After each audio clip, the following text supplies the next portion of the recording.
Bukan cuma sekedar orang yang kufur saja, bahkan pun orang yang mengaku lisannya beriman bisa hatinya tidak beriman. Dia bilang, iya saya beriman, tapi hatinya ternyata tercover. Dia nggak mau mendengar ayat-ayat Allah, dia nggak mau mendengar hadis Rasulullah, dia nggak mau mengambil itu sebagai ketentuan dalam hidupnya, dan dia nggak mau menjadikan itu sebagai landasan pijakan utama dia dalam beramal. Hidupnya maunya diatur sama hawa nafsunya sendiri, nggak mau diatur sama ketetapannya Allah. Ini hadirin penyebab kenapa orang-orang yang tidak beriman sulit mendapat hidayah, karena hati mereka terhijab, tertutup, terhalang. Dari apa mereka terhalang? Dari kebaikan. Tertutup, terhijab, terhalang dari kebaikan. Mohon izin jamaah dengan segala hormat, boleh maju lagi hadirin, silakan hadirin. Maju lagi hadirin, yang di belakang juga ikut maju jamaah. Hadirin yang di belakang biar nanti yang di luar bisa masuk membersamai. Ayat 38.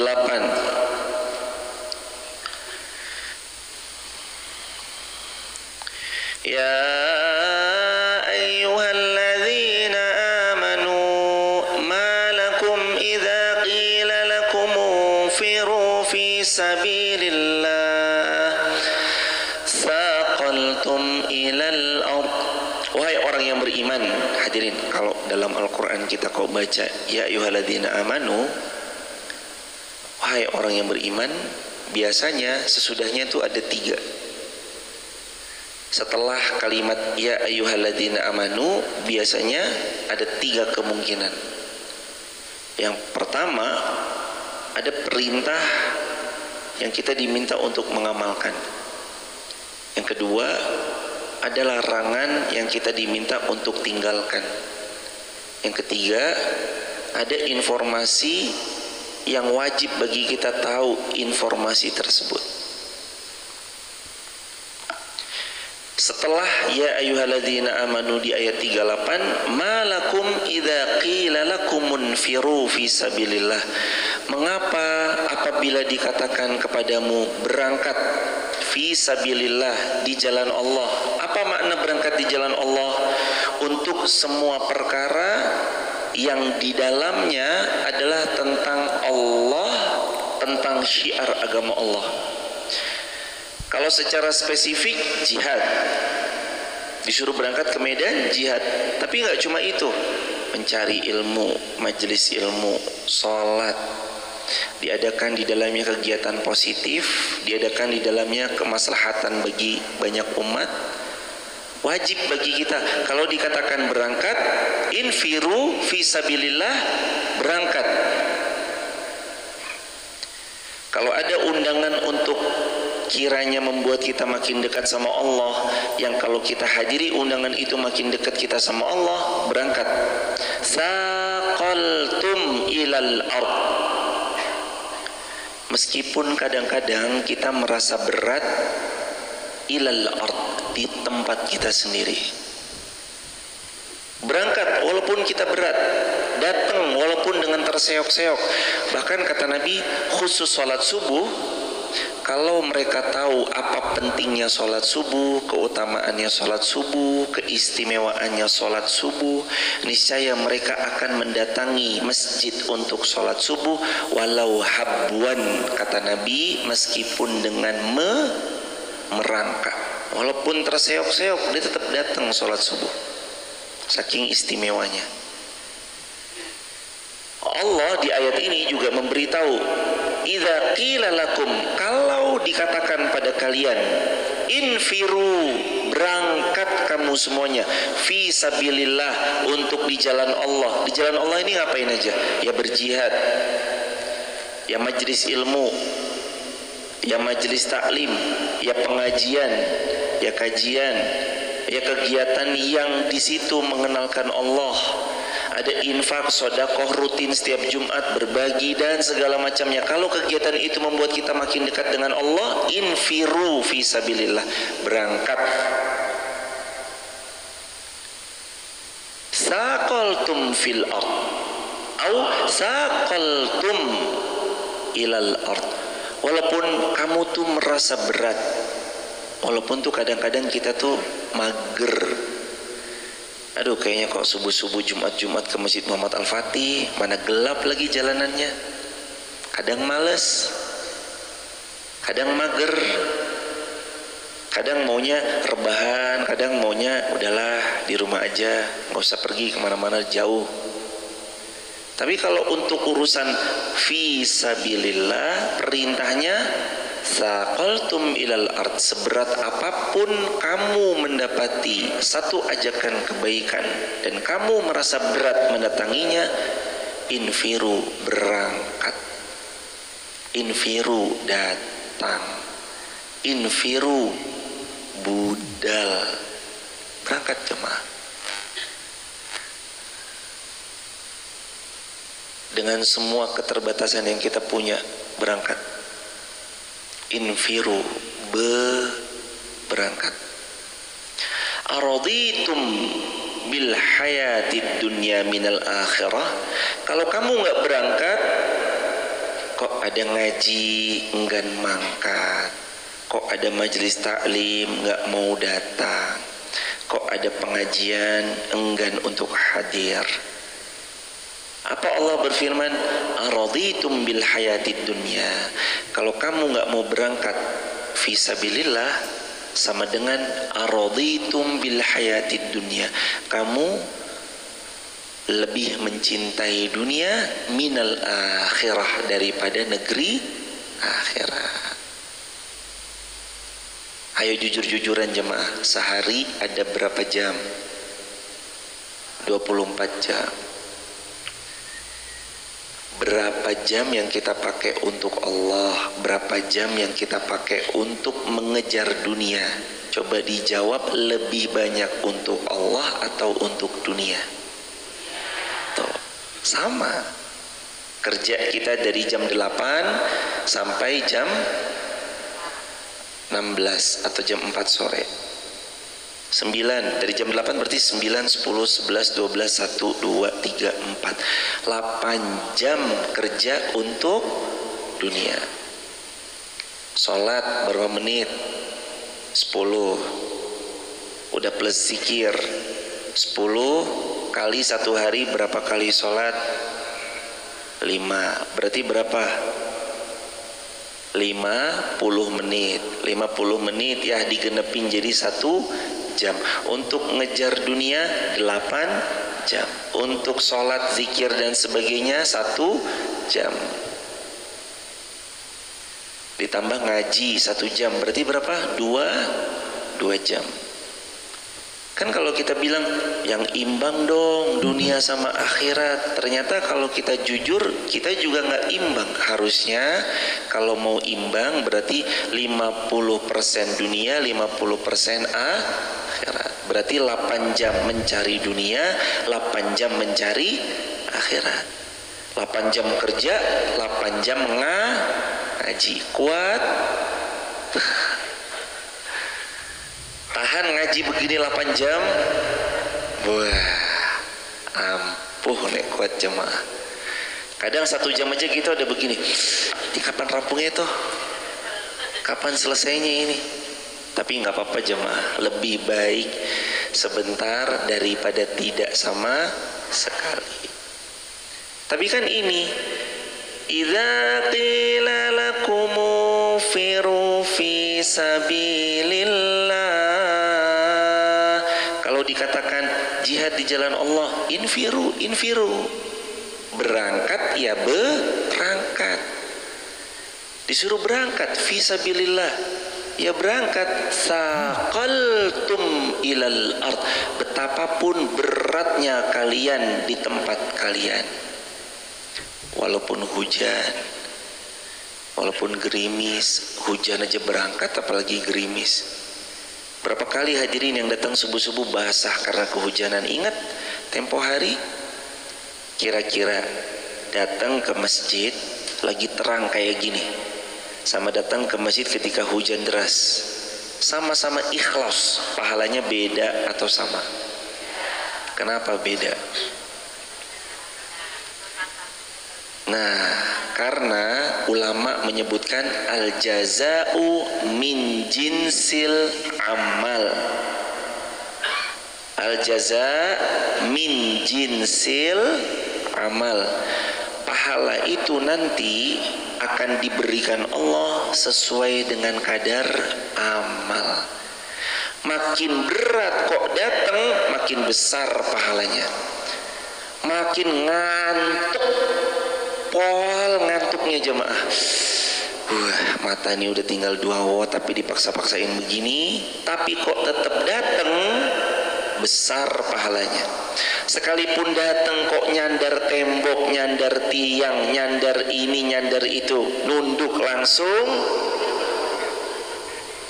tidur, tetap dapat barokah pahalanya. Sebagaimana dikatakan kemarin disampaikan ketika khutbah Jumat sama Ustadz Werdara, beliau menyampaikan salah satu amalan yang sangat istimewa di masjid. Dia duduknya, tidurnya pun mendapat doa diampuni dan dirahmati dari malaikat. Ya Allah rahmati dia, ya Allah ampuni dia. Jadi jamaah nanti kalau memang nyandar, nunduk, tidur, tetap dapat barokahnya. Meskipun ya mudah-mudahan tidak tidur, supaya sama-sama terjaga niat baiknya untuk bertolabul ilmi, cari ilmu. Coba dibaca lagi pelan-pelan. Araditum bil hayatid dunya minal akhirah. Kalau kamu tertawan sama berat, kalau kita tertawan sama rasa ngantuk, kalau kita tertawan sama mageran, kalau kita tertawan sama sukanya rebahan, araditum bil hayatid dunya minal akhirah, berarti sama dengan kita lebih mencintai, mementingkan, mengutamakan dunia daripada akhirat. Padahal janji Nabi tadi apa? Kalau kalian tahu powerful dahsyatnya sholat subuh dengan besarnya pahala, niscaya kalian datang dengan merangkak. Cuman kebanyakan orang nggak tahu. Taunya kalau cuma dikasih misalkan uang. Contoh begini, contoh. Siapa yang sholat di sof 1 di Masjid Muhammad Al-Fatih Wonolelo Wonosobo dikasih uang 100.000, kira-kira sof 1 penuh nggak? Sof 2 75.000, sof 2 penuh nggak? Rebutan nggak sof 1 2? Siapa orangnya? Wah, pasti penuh. Taunya kalau cuma diberi iming-iming dunia semata. Pahala itu padahal lebih berharga dari uang 100.000. Pahala lebih besar, lebih mulia, lebih berharga daripada uang 75.000. Tapi karena nggak kelihatan, kadang kita males beramal. Betul? Nggak kelihatan soalnya. Coba deh diumumin seperti tadi. Udah soft 1 100.000, soft 2 75.000, soft 3 60.000, soft 4 50.000, soft 5 40.000, sampai ke belakang tuh terdapat. Walaupun 10.000 misalkan, ditambah plus pulang masih bawa daging ayam, masih bawa sayur, tahu, tempe, oncang, ditambah lagi dapat terong. Wah, kira-kira jamaah makin semangat gak? Semangat lah, makin semangat. Tapi ya nggak apa-apa jamaah. Nanti kan awal-awalnya begitu, tapi nanti kembali semuanya niat lillahi ta'ala. Jadi datang ke sini karena sayur atau lillahi ta'ala? Yakin? Nek pulang nggak dapat sayur, gelo nggak? Yakin? Mana yang nggak gelo? No, yang angkat tangan sedikit, berarti yang nggak angkat tangan masih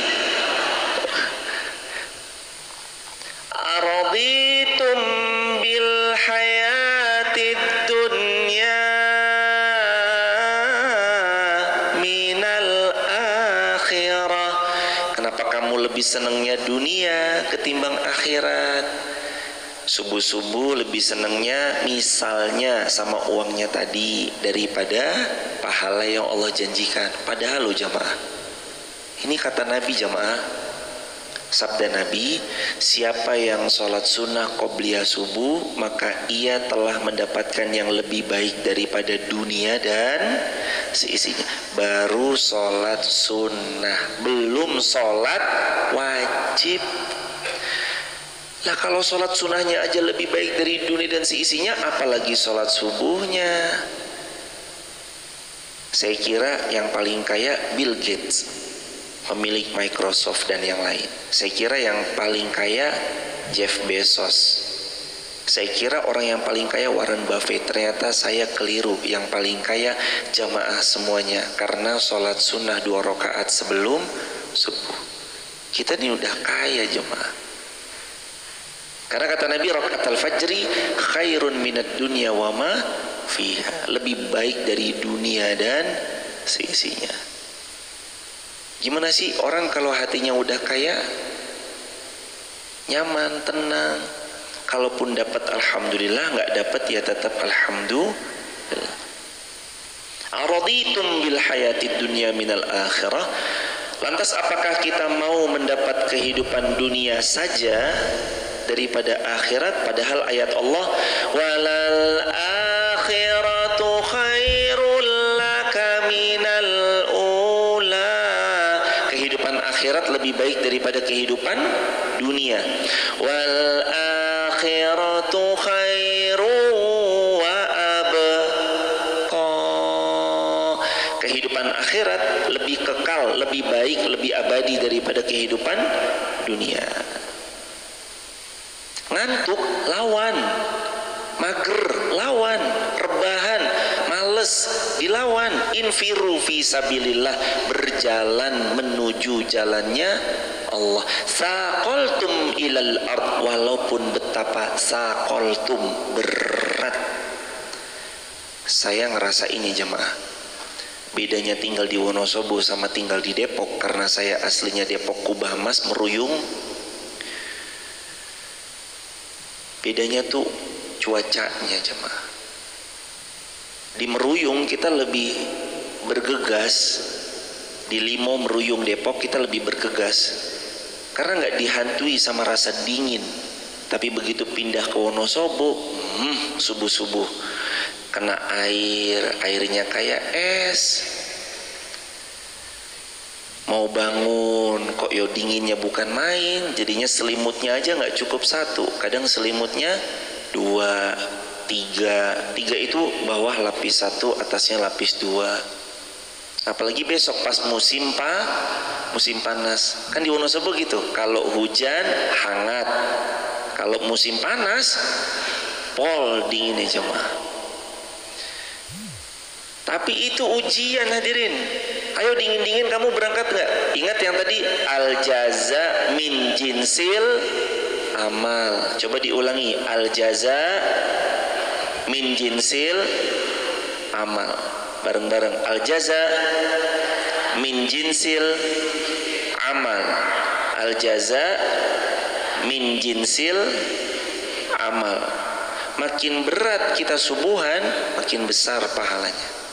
Makin males, makin besar pahalanya. Makin maunya mager, makin besar pahalanya. Saqaltum ilal ard, mau seberat apapun kamu tertawan di tempatmu, makin besar pahalanya. Makanya paksakan. Jadi amal soleh itu harus dipaksakan. Amal soleh itu harus diapain? Awalnya dipaksa, lama-lama terbiasa, lama-lama kebiasaan, lama-lama jadi karakter. Paksain. Kita nih kalau nggak dipaksain nggak beramal-amal jemaah. Sholat subuh dipaksain nggak? Awalnya, sekarang udah nggak dipaksain karena udah terbiasa. Tapi awalnya dipaksain nggak? Paksain. Subuh-subuh, dingin-dingin, kabut, enaknya tidur. Tapi kan dipaksain, harus dipaksain. Sedekah dipaksain nggak? Awalnya dipaksain, lama-lama nggak dipaksa, udah jalan gitu. Baca Quran dipaksain nggak? Awalnya dipaksa, lama-lama enggak, terbiasa. Harus dipaksain pelan-pelan. Kalau nggak dipaksain, lama-lama kita nggak pernah baca Quran. Baca Qurannya cuma setahun sekali. Pas kapan? Ramadan. Ada orangnya banyak. Yang mana yang banyak? Jangan Ramadan doang jamaah. Baca Quran. Sekarang dibaca. Ini loh subuh-subuh tadi kita baca Quran. Eman-eman kalau satu hari nggak baca Quran, sayang sekali. Fama mata'ul hayatid dunya, fama mata'ul hayatid dunya fil akhirati illa qalil.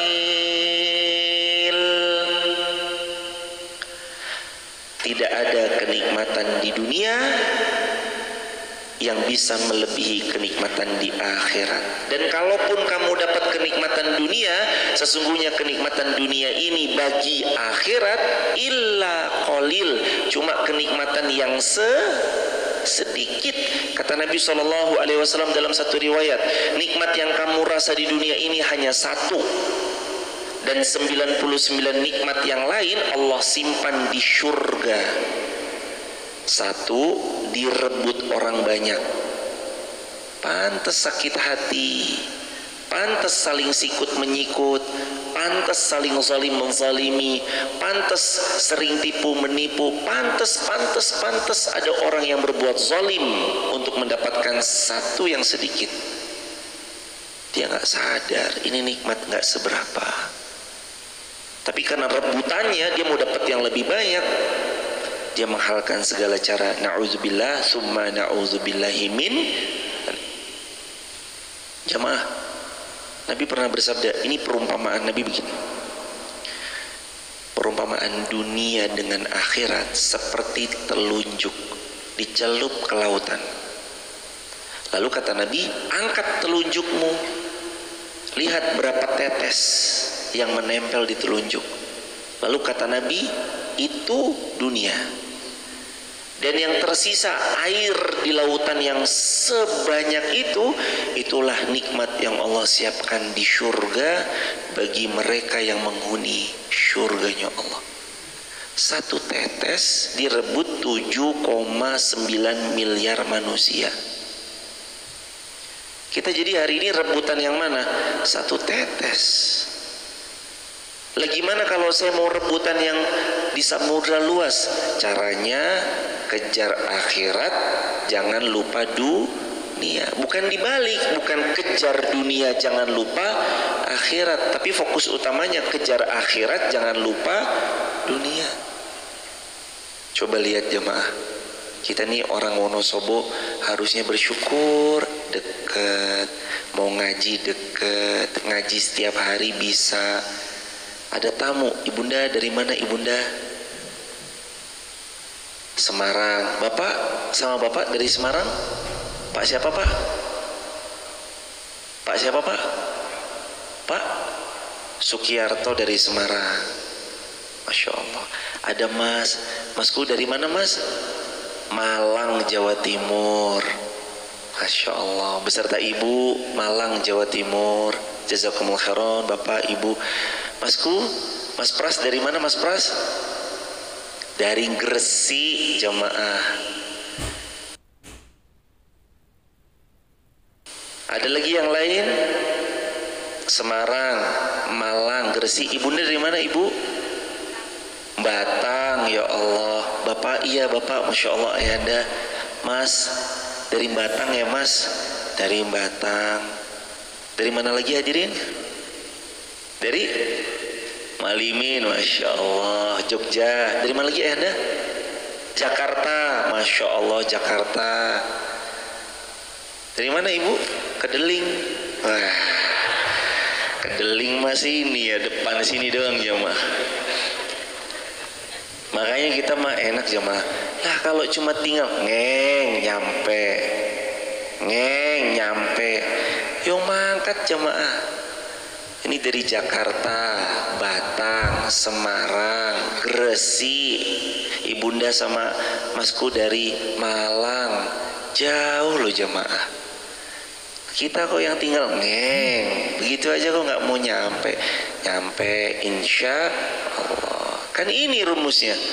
Fama mata'ul hayatid dunya fil akhirah illa qalil. Aduh, kehidupan dunia kalau dibanding akhirat mah qalil, sedikit banget. Nabi pernah cerita, jamaah pernah dengar ceritanya Rasulullah, didatangkan oleh Allah orang yang paling kaya raya, berkuasa, orang nomor satu paling kaya, tapi zalimnya bukan main. Diambil satu celupan oleh Allah, dicelupkan ke neraka, satu kali celup ditarik. Setelah itu Allah bertanya, wahai hambaku, kamu yang paling kaya betul? Iya ya Rabb. Kamu yang paling berkuasa betul? Iya ya Rabb.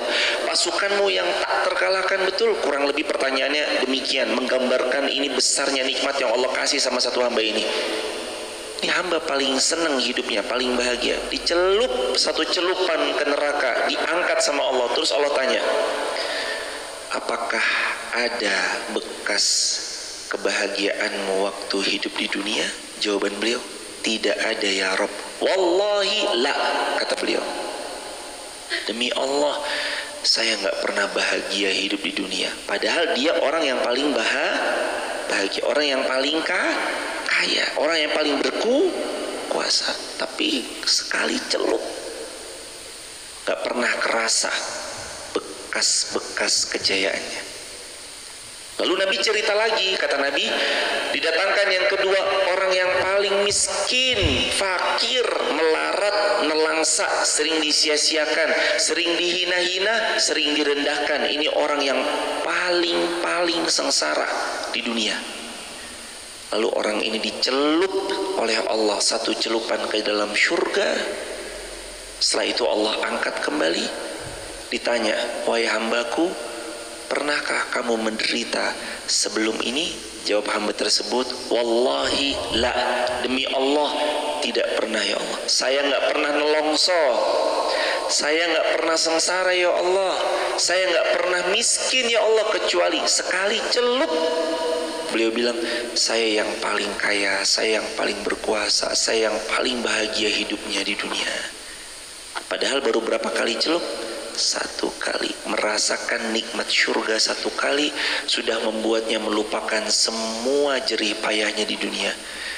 Makanya jamaah, kalau sekarang kita capek-capek untuk mencari ridho Allah, berlelah-lelah mencari surga, beramal banyak-banyak, datang jauh-jauh dari Batang, Malang, Gresik, Jakarta, Yogyakarta, dan yang lain-lainnya semua tadi datang mencari ridho Allah. Ini semua nanti akan dibalas dengan surganya Allah, insya Allah. Amin ya rabbal alamin. Gak lupa juga yang dari Kedeling, Paguan, Seribit, semua, Wonolelo, Wonosobo, semuanya tetap dapat. Ini loh ayatnya hadirin. Jadi jangan tertipu sama dunia. Dunia tuh qalil, sedikit. Kejar dunia, kalaupun dapat pasti tidak banyak. Kalau banyak pasti tidak puas. Kalaupun puas pasti sementara. Itu kalau dunia.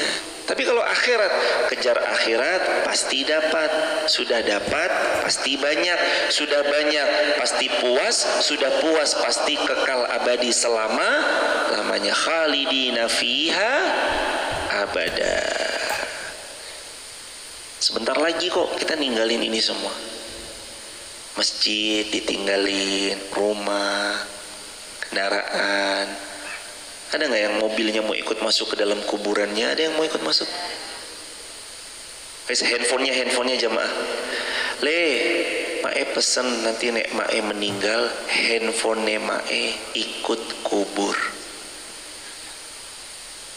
Anaknya waktu hidup bilang, ya mak, baik mak, ya mak. Begitu maknya meninggal, eman-eman banget. HP-nya masih ikut kubur, mending saya pakai. Makanya jamaah, yang dibawa mati bukan secara fisiknya, tapi nanti dengan amal, dengan alat itu kita beramal soleh. Itu yang dibawa mati. Mobil yang diparkir ke masjid yang disebut dalam amal itu nanti itu mobil dipakai buat ngaji, itunya. Motor pakai ngaji, itunya yang nanti tersebut. Handphone dipakai live streaming, itu yang nanti ikut. Karena dia beramal soleh dengan alatnya, bukan alatnya yang ikut ke kubur. Begitu hadirin. Barakallahu fikum. Lanjut hadirin, ayat berapa? Cek. Ayat 39. Illa tanfiru yu'adzibkum 'adzaban alima. Jika kamu tidak berangkat. Nih, ancaman jemaah. Kalau kita nggak berangkat, illa tanfiru, kalau kamu nggak berangkat berjihad di jalan Allah, ada seruan jihad kau nggak berangkat, ada ajakan kebaikan kalau kita nggak mau mendekat pada kebaikan itu, yu'adzibkum adzaban alima, ancaman dari Allah, Allah akan hukum dia dengan hukuman yang paling pedih. Wa yastabdil qauman ghairakum. Yang kedua, yang pertama kalau dia nggak ikut andil dalam berjihad agama Allah, kena hukuman dari Allah, hukuman yang pedih. Dan yang kedua, yastabdil qauman ghairakum, Allah ganti dengan kaum selain mereka. Yang ketiga, wala tadurruhu syai'a, kamu tidak akan merugikan Allah, tapi yang rugi adalah dirimu sendiri. Kan gini ya jemaah, kita nggak sholat, Allah ya tetap Tuhan. Kita sholat, ya tidak akan menambah kemuliaan bagi Allah, Allah ya tetap Tuhan. Yang rugi siapa yang nggak sholat atau yang sholat? Yang rugi yang nggak sholat. Kita ngaji ya tidak menambah kemuliaan bagi Allah, mau gimana pun Allah ya tetap zat yang maha mulia lagi maha karim. Kita nggak ngaji pun nggak ada kerugiannya bagi Allah. Tapi yang rugi kalau kita nggak ngaji siapa? Ya kita sendiri. Rugi ilmunya nggak bertambah, rugi amalnya nggak nambah, umurnya bertambah, amalnya nggak bertambah, sama dengan rugi. Hasan Basri, Al-Imam Hasan Al-Basri, ulama tabi'in, beliau pernah bilang, satu hal yang paling aku khawatirkan. Apa itu Imam? Adalah pada hari di mana saat matahari terbenam, umurku bertambah, usiaku semakin bertambah, tapi amal solihku tidak bertambah. Rugi. Umur nambah terus nggak? Nambah. Masa amalnya nggak nambah?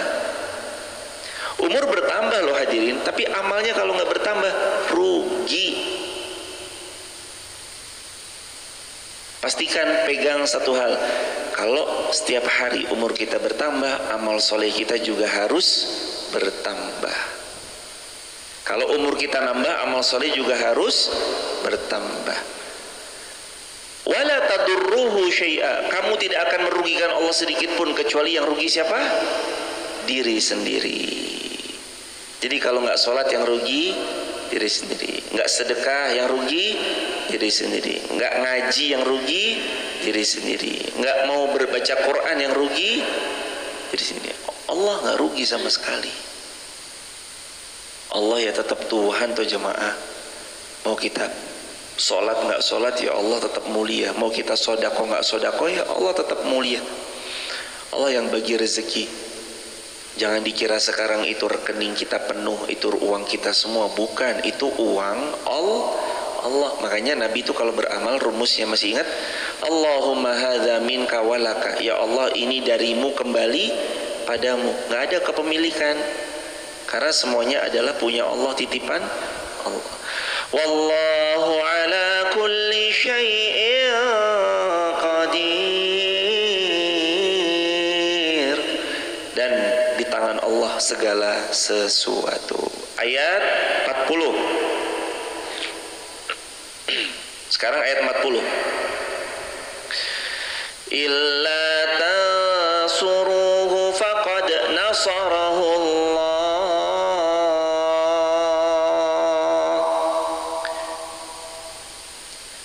Kalau kamu nggak mau nolong Nabi Muhammad, Allah yang nolong Nabi Muhammad. Ini jamaah, Allah tetap akan menolong kebaikan. Jangan dikira nanti kita nggak nolong kebaikan terus, nah semuanya pasti nanti hancur binasa dia. Enggak, ada kebaikan yang sponsorin itu Allah, bukan kita. Kita cuma wasilah, perantara. Tapi yang nolong sejatinya siapa? Lah kita mah cuma perantara jemaah. Allah yang nolong. Illa tansuruhu, kalau kamu nggak mau nolong Nabi Muhammad, faqad nasarahu Allah, Allah yang nanti menolongnya. Jadi maksudnya gini, mau ikut nggak? Enggak lah, ya udah, yang rugi kamu. Itu mah tetap ditolong Allah. Kebaikan itu sponsor utamanya Allah. Allah pasti mensupport, Allah pasti menolong, Allah pasti membersamai selama dia benar dalam kebaikannya, tulus mengerjakannya, profesional, amanah. Allah yang membantu, Allah yang menolong. Urusan kita ini kan urusan yang paling butuh mohon pertolongan Allah itu kan harusnya kita. Urusan kita ini adalah urusan yang paling butuh pertolongan Allah. Tapi kadang kita congkak, merasa bisa, merasa punya, merasa sanggup dengan tenaga dan idenya sendiri. Padahal apa sih yang bukan atas izin Allah? Semuanya atas izin dan pertolongan dari Allah. Bisa sholat, siapa yang nolong? Bisa ngaji, siapa yang nolong? Bisa baca Quran, siapa yang mengizinkan lisan membacanya? Nah, terus kenapa kita nggak kembali aja ke Allah? Tolong agama Allah, jamaah. Mau ditolong hidupnya nggak? Mau mudah nggak hidupnya? Mau ringan nggak semua permasalahannya? Amalkan ayat 7 Quran surah Muhammad. Ini ayatnya nanti bahasannya tuh sama, ketemunya tuh sama. Ini tafsir Quran bil Quran. Jadi ayat 40 At-Taubah ditafsir lagi dengan Muhammad ayat 7. Apa ayat 7 Muhammad? Ya tansurullah surkum wa yusabbit aqdamakum. Tolong agama Allah, bersamai agama Allah, kebaikan ikut andil di dalamnya. Yansurkum, nanti Allah tolong hidup kita. Intan surullah yansurkum, tolong agama Allah, nanti Allah tolong kita. Jadi rumus agar hidup kita ditolong Allah, dimudahkan sama Allah. Caranya gimana? Menolong agama Allah. Maksudnya wayahnya sholat ya sholat, wayahnya ngaji ya mangkat, capek ya istirahat. Simple toh hidup. Wayahnya sholat, sholat, wayahnya ngaji, mangkat, wayahnya capek, istirahat. Simple loh jemaah. Nikmatin aja jemaah. Ini cara nolong agama Allah. Nanti saya bisa bantu apa Mbak, Mas di sini, Bu? Bantu doa. Ya udah bantu dengan doa. Itu nolong agama Allah nggak doa? Sudah nolong. Tapi saya mau yang lebih dari itu, bisa nggak? Monggo kalau mau lebih. Itu ada sarang laba-laba mungkin bisa dibersihin, ini mungkin bisa divakum, ini mungkin yuk kita bersihin. Ada rumput di parkiran, cabut-cabutin. Itu nolong agama Allah nggak? Ya nolong jamaah. Terutama lagi safar, mohon doanya sahabat yang lagi safar. Mudah-mudahan tanah belakang itu masih ada banyak tanah di belakang punya orang. Mudah-mudahan bisa dibeli sama masjid, insya Allah. Amin ya rabbal alamin. Amin tok aja itu nolong nggak? Nolong jemaah. Mengamini kebaikan sama dengan menolong kebaikan. Hadirin, jadinya harus buat kita nolong agama Allah. Udah jamaah sebisanya, bisanya mendoakan, doakan, bisanya membersamai tenaga, tenaga, yang bisanya ilmu, ilmu, yang bisanya harta ya dengan harta. Begitu hadirin. إِذْ أَخْرَجَهُ الَّذِينَ كَفَرُوا ثَانِيَ اثْنَيْنِ, yaitu ketika diusir dari Mekah oleh orang-orang yang kafir, sedangkan dia salah seorang dari dua orang. Ketika keduanya berada dalam gua, ketika itu dia berkata kepada sahabatnya, la tahzan innallaha ma'ana. Ini kuncian hidup. Ketika kita terhimpit, ketika kita nggak ditolong, ketika kita dalam kesedihan, ketika kita benar-benar hampir pun berputus asa, tapi Allah selalu memberi kabar gembira. La tahzan, jangan kamu sedih. Jangan sedih, jangan khawatir, jangan putus asa, jangan bimbang, jangan gamang, jangan galau. Innallaha ma'ana, ada Allah bersama kita. Jamaah, nanti kalau ada masalah, ayat ini harus dibaca. Pegang kuat-kuat. La tahzan innallaha ma'ana. La tahzan innallaha ma'ana. Kehilangan sandalnya, la tahzan innallaha ma'ana. Gagal pernikahannya, la tahzan innallaha ma'ana. Sudah melamar ditolak, la tahzan innallaha ma'ana. Udah daftar kepada 50 perusahaan supaya dapat kerja, tapi ternyata belum dipanggil-panggil, la tahzan innallaha ma'ana. Punya duren kok dicolong orang, la tahzan innallaha ma'ana. Jangan sedih. Hidup terlalu lucu untuk kita sedihkan, karena yang sekarang disebut tragedi besok akan jadi komedi. Coba deh, dulu susah, sekarang Allah permudah. Kalau ingat-ingat masa susah, iya ya, dulu nelongso banget ya Allah, sekarang diberi kemudahan. Yang dulu kalau diingat pada masa susah, jadi seneng gak kita? Hiburan tau buat kita. Jadi hiburan. Iya, ternyata pernah susah juga, sekarang alhamdulillah sudah agak lebih mudah. Jadi seneng gak? Jadi komedi toh. Padahal dulu ya pas dijalani ya sakitnya bukan main. Tapi kan itu hidup. Makanya ayat ini harus dihafal. La tahzan, terus coba diikuti. La tahzan innallaha ma'ana. Diulangi bareng-bareng. 1, 2, 3. Ini ayatnya. Illa tansuruhu, ketika kita nggak ditolong sama siapapun, ngetok pintu orang ditutup, WA nggak dibales, kita minta pertolongan diabaikan. Ini illa tansuruhu, ketika kita nggak ditolong oleh siapapun, la tahzan innallaha ma'ana, ada Allah yang pasti nolong kita. Id akhrajahul ladzina kafaru, ketika kita bahkan diusir dari kampung halaman kita, disia-siakan, diusir, dikucilkan, direndahkan, orang nggak menganggap kita. La tahzan innallaha ma'ana, jangan sedih, ada Allah sama kita. Saniyasnain, bahkan kita sering dinomor duakan dari sekian banyak pihak. Kita tuh yang bukan nomor dua lagi, diakhirkan bahkan. Radi gagas, dianggap mohon maaf sampah masyarakat, dianggap katanya anak kita kriminal, dianggap katanya anak kita madesu, masa depan sukses. Jangan madesu masa depan suram, tapi ntar kita ganti masa depan sukses. Siapa yang bisa mengatakan ini sampah masyarakat, ini nggak sukses, pasti besoknya nggak bakalan sukses? Siapa bilang? 2020 ada orang yang percis mendapatkan itu, dianggap sampah masyarakat.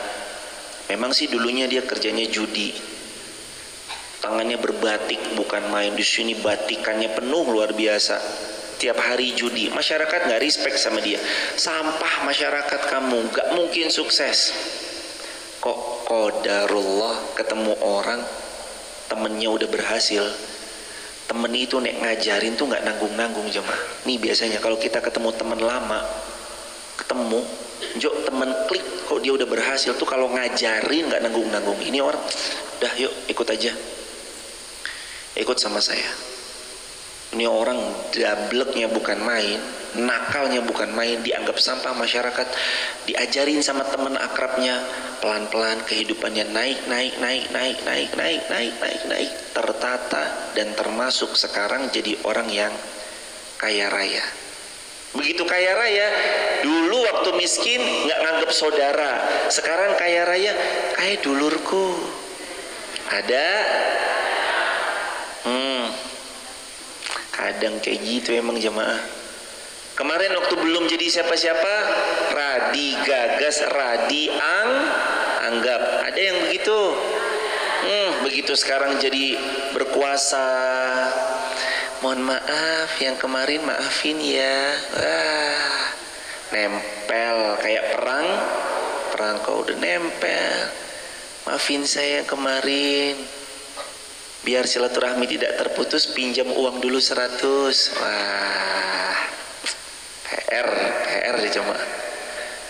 Kadang tuh hidup begitu jemaah, maka jangan, nih yang sekarang buruk, belum tentu besok ya tetap buruk. Makanya sekarang juga, ya Allah saya mohon maaf kalau kalimat ini agak nyelekit, tapi kok kayaknya kalau nggak disampaikan tuh nggak mungkin.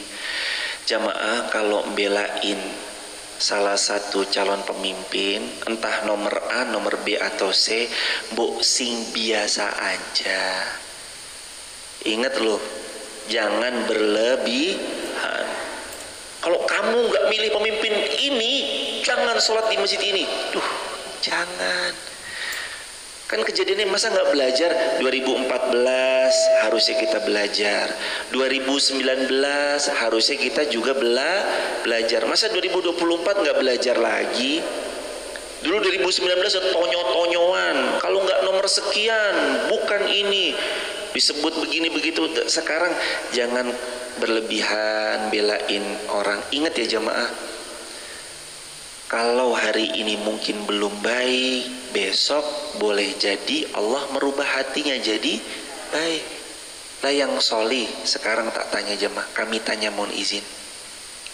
Sekarang orang ini solih, apa iya sampai mati tetap soleh? Belum tentu.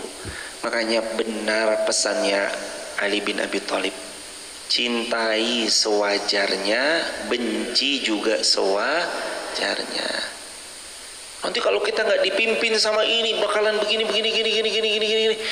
Udah tuh jamaah, tauhidnya mbok yang benar. Bagaimanapun Allah itu Al-Hadi, Allah yang tetap akan memberi petunjuk.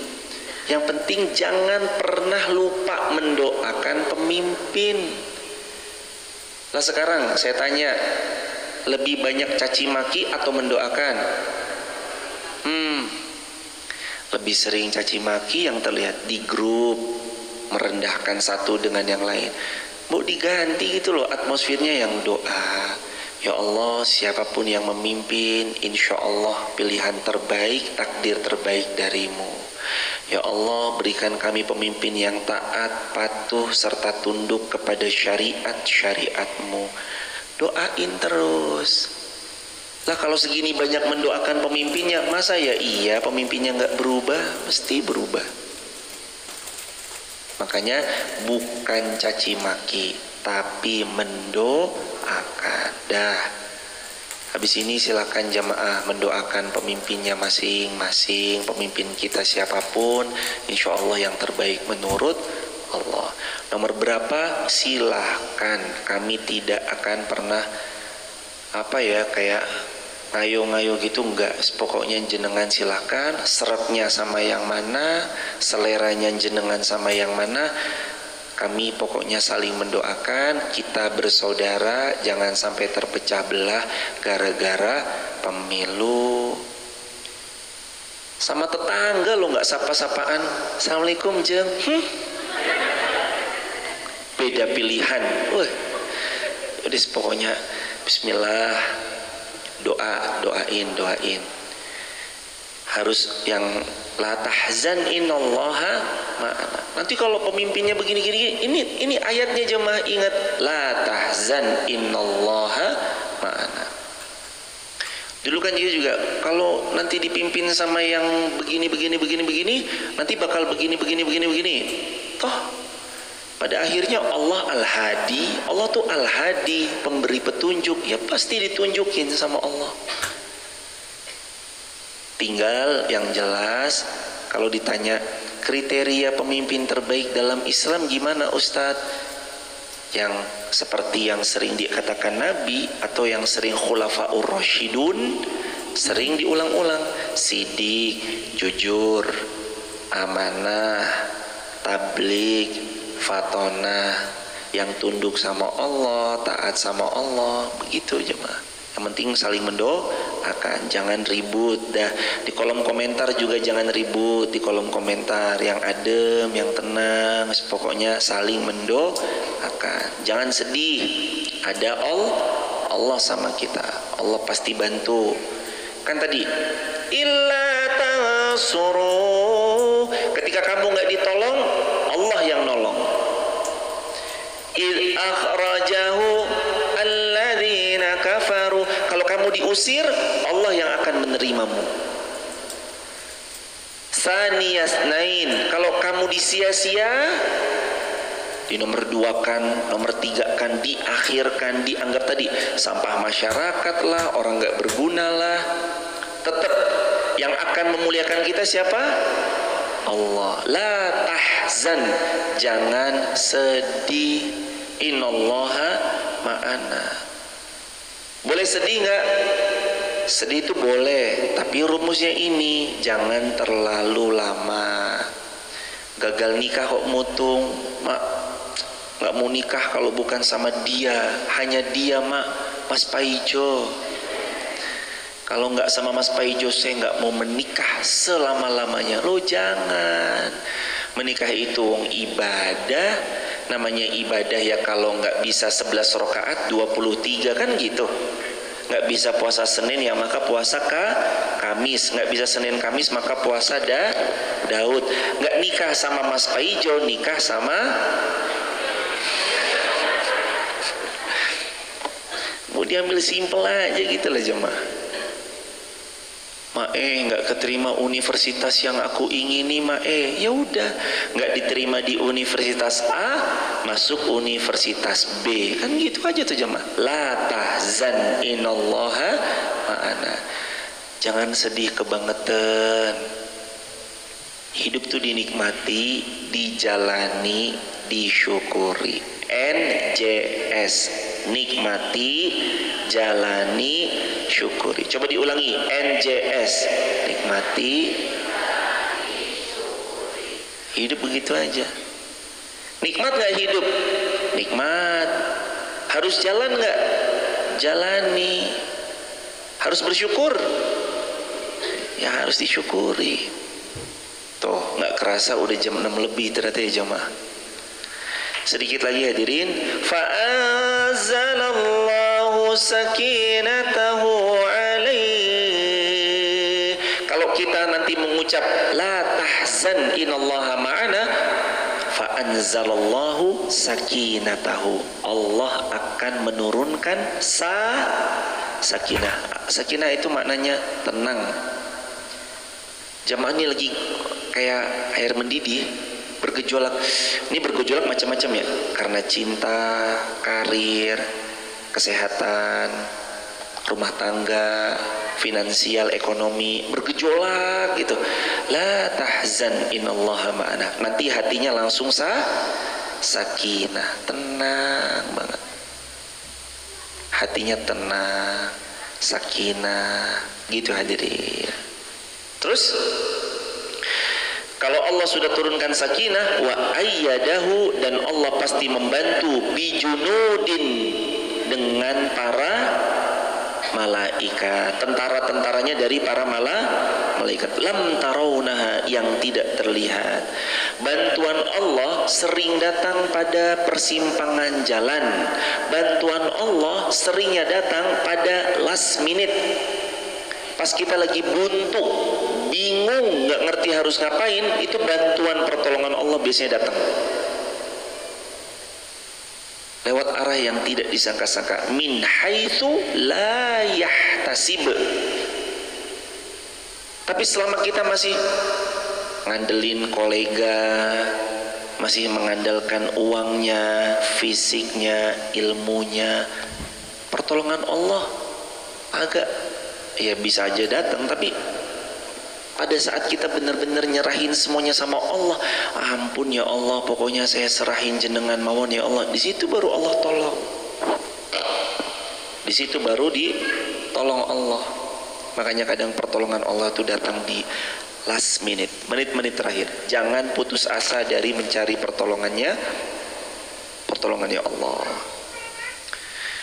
Wa ja'ala kalimatal ladzina kafarus sufla, dan Allah menjadikan seruan orang-orang kafir seruan yang rendah. Ajakannya ajakan yang rendah, seruannya seruan yang rendah, himbauannya himbauan yang rendah, nggak didengar sama sekali. Wa kalimatullahi hiyal ulya, dan mana yang tinggi? Kalimat siapa yang tinggi? Himbauan siapa yang tinggi? Syariat siapa yang tinggi? Pada akhirnya kalimat tertinggi itu hanyalah kalimat Allah. Wa kalimatullahi hiyal ulya, kalimat Allah yang tinggi, firman Allah yang tinggi, ayat Al-Quran yang tinggi, syariat Allah yang tinggi. Pada akhirnya rencana Allah yang paling tinggi. Inilah jamaah, wallahu azizun hakim. Allah maha perkasa lagi maha bijak sana. Allahumma arhamna bil Quran. Mudah-mudahan kita dirahmati dengan Al-Quran. Jangan ada lagi sedih. Yang penting kalau kita fokusnya Allah, nanti Allah yang meninggikan. Karena memang wa kalimatullahi hiyal ulya, yang tinggi adalah Al-Quran. Yang tinggi adalah amal salih yang dilakukan karena Allah. Allah yang akan meninggikan kalimat-kalimatnya, firman-firmannya. Jangan jauh-jauh dari Quran. Baca, pahami, tadaburi, renungi, dan yang lain. Barakallahu fikum. Terima kasih banyak jamaah, kami haturkan sudah berkenan hadir. Kalau ada di antara jamaah, kayaknya ada yang mau bertanya nih jamaah. Ada yang mau bertanya? Nggak ada, saking fahamnya. Ada ibu, silakan ibu. Satu pertanyaan dan terakhir. Silakan mas, boleh dibersamai. Ibu silakan langsung ke pertanyaannya. Boleh ibu silakan. Monggo ibunda.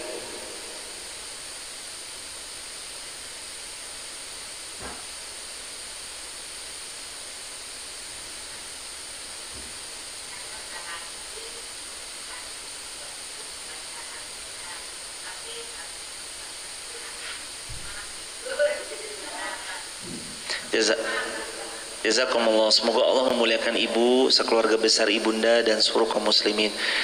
Habis subuh sudah melakukan rutinan baca Quran, tapi biasanya habis baca Quran langsung tidur. Itu sia-sia atau percuma ataukah bagaimana? Jawabannya tidak ada yang sia-sia. Walaupun habis baca Quran tidur tetap dapat pahala. Kan memang efek Quran itu sakinah, menenangkan. Seperti yang tadi ayat kita bahas. Setelah baca Quran biasanya hati jadi tenang. Salah satu unsur ketenangan itu ya bisa tidur. Majelis ilmu ini juga sumber ketenangan. Makanya di majelis ilmu sering ngantuk, sering tidur. Jadi boleh atau enggak? Ya boleh toh jamaah. Kalau ngantuk ya tidur. Kan tadi ingat belakangnya T. Wayahnya sholat, wayahnya ngaji, mangkat, wayahnya capek ya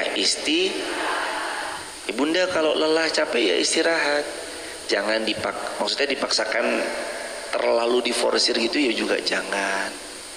Sehat itu perlu karena beramal sholih salah satu pendukungnya adalah kesehatan, jaga sehat. Begitu jamaah. Jadi tidak sia-sia ibu, tetap itu pahala yang besar. Gitu. Di sini ada yang habis baca Quran tidur. Ya. Sama habis sampai lagi tidur. Habis nangis ada. Habis nangis tidur. Atau habis apa lagi? Kecapean tidur dah. Barokah namanya kalau bisa tidur. Begitu hadirin, kita akhiri dengan hamdalah. Alhamdulillahirabbil alamin. Kita akhiri dengan doa bersama-sama. Astaghfirullah wa natubu ilaihi. Allahumma shalli ala Muhammad wa ala ali Muhammad. Allahumma inna nas'alukal jannah. Allahumma inna nas'alukal jannah. Allahumma inna nas'alukal jannah wa na'udzubika min sakhatika wan nar. Allahumma innaka afuwun tuhibbul afwa fa'fu anna. Allahumma innaka afuwun tuhibbul afwa fa'fu anna. Allahumma innaka afuwun tuhibbul afwa fa'fu anna. Rabbana 'alaika tawakkalna wa ilaika anabna wa ilaikal masir. Rabbana zalamna anfusana wa illam taghfir lana wa tarhamna lanakunanna minal khasirin. Ya Allah, berkahi hidup kami ya Rabb. Mudahkan khusyuk dalam solat kami ya Rabb. Mudahkan tumaknina dalam ruku dan sujud kami ya Rabb. Anugerahkan kepada kami keluarga sakinah mawaddah warahmah, anak cucu menjadi penerus amal salih yang kami sudah tanam. Anak cucu kami, keturunan kami sampai hari kiamat menjadi keturunan yang semakin bertambah salih salihah. Anugerahkan kepada kami ya Allah usia yang penuh barakah. Izinkan kami untuk bisa berhaji ke Mekah, Madinah, bisa berziarah kepada Rasulullah SAW di Madinah. Izinkan kami semua ya Allah bisa berumrah di waktu terbaik menurut-Mu ya Rabb. Izinkan kami semua Engkau anugerahi istiqamah. Wafatkan kami semua husnul khatimah. Rabbana atina fid dunya hasanah fil akhirati hasanah wa qina azabannar. Atas segala hajat yang belum bisa kami pinta secara terperinci ya Rabb, dari semua yang hadir online maupun offline ya Rabb, kabulkan hajat beliau dan hajat semua kaum muslimin yang berdoa, kabulkan ya Allah. Dan setiap siapapun yang memohon padamu, perkenankan ya Allah, berkahi Masjid Muhammad Al-Fatih ini agar menjadi masjid yang penuh ridha-Mu ya Allah. Izinkan bisa meluaskan tanah-tanah yang ada di belakang dan sekitar-sekitarnya ya Rabb, agar lebih memperluas lahan parkir dan segala kepentingan untuk syiar agama-Mu ya Rabb. Rabbana atina fid dunya hasanah wa fil akhirati hasanah wa qina adzabannar. Alhamdulillahirabbil alamin. Terima kasih jamaah sudah berkenan membersamai. Salam keluarga di rumah. Alhamdulillahirabbil alamin. Subhanakallahumma bihamdika asyhadu an la ilaha illa anta astaghfiruka wa atubu ilaik. Assalamualaikum warahmatullahi wabarakatuh.